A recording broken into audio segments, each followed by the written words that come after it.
In a season of Mother's Day and Father's Day coming up, a personal journey that will hopefully serve as an inspiration to know your family's story. For those no longer with us, their stories can come to life through those who knew them.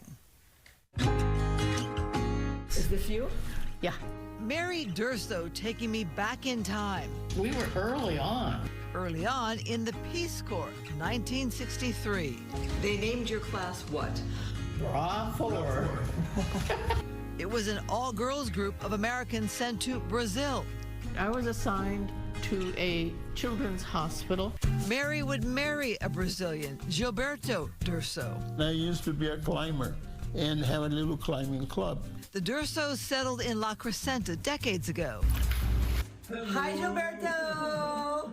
I was here seeking memories of my mom. Here's your mother. My mother, Karen Lee Seifert, was 24 when she joined the Peace Corps from snowy upstate New York. We had this gorgeous view of Rio. We were up in the hills. The hills are home to the favelas, home to Rio's poorest. Mom, in writing, spoke of showing movies in the favela. And the first movie would be a health movie. Hygiene and health. Hygiene and things, brush your teeth, wash your hands. And then they got to see a Bangy Bangy. Now, a Bangy Bangy It's a cowboy movie. was a cowboy movie. American movie? Yeah, so they became known by the whole favela. I have Mom's booklet from the last Bra Fort reunion. It was there that Mom felt ill, left early, and was diagnosed with stage 4 ovarian cancer.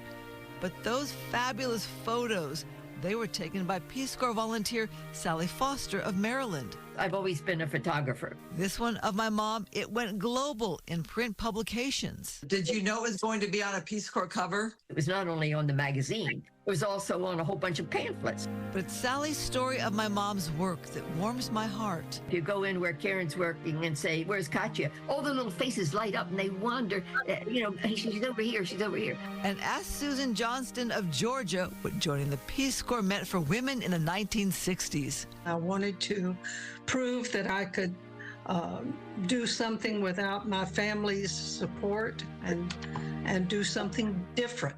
Meet Nancy Kuhn of Michigan. My Portuguese was not very good. Serve in the Peace Corps. Still, she felt that calling from President John F. Kennedy. President Kennedy, when he said you could do something for your country, and I thought, well, why not? Through those who knew her when, that I learned more about my late mother and when their 2-year time in the Peace Corps mattered. This guy has this parasite and that parasite, and they were all sick.